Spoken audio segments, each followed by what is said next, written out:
পাকিস্তানের মধ্যস্থতায় যুদ্ধবিরতির কথা শোনা গেলেও বুধবার রাতে লেবাননে হওয়া ইসরায়েলি হামলায় সে সম্ভাবনা যেন কমে এসেছে। একটি পূর্ণাঙ্গ যুদ্ধবিরতির দিকে যখন চেয়ে আছে বিশ্ব, ঠিক তখন বিস্ফোরক এক মন্তব্য করলেন ইসরায়েলি মন্ত্রী আমিচাই চিকলি।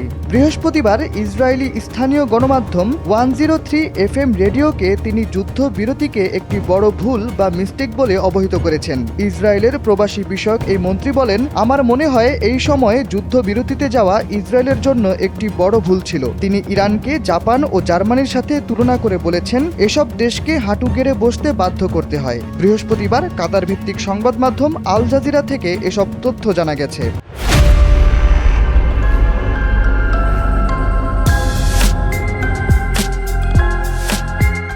এর আগে পাকিস্তানের মধ্যস্থতায় অনানুষ্ঠানিক যুদ্ধবিরতিতে যায় যুক্তরাষ্ট্র ইরান। তবে লেবাননে হামলার মধ্য দিয়ে যুদ্ধবিরতি ভেস্তে গেছে বলে দাবি তোলে তেহরান। অপরদিকে মার্কিন প্রেসিডেন্ট ডোনাল্ড ট্রাম্প ইরানের চারপাশে সামরিক টহল বাড়ানোর হুমকি দিয়েছেন। এসবের মাঝে অনিশ্চিত যুদ্ধবিরতিতে যেতে একেবারেই অনাগ্রহের কথা জানিয়েছে তেহরান। দেশটি বলছে, যুদ্ধবিরতির 10টি শর্তের মধ্যে 3টি ভঙ্গ করেছে যুক্তরাষ্ট্র ও ইসরায়েল জোট।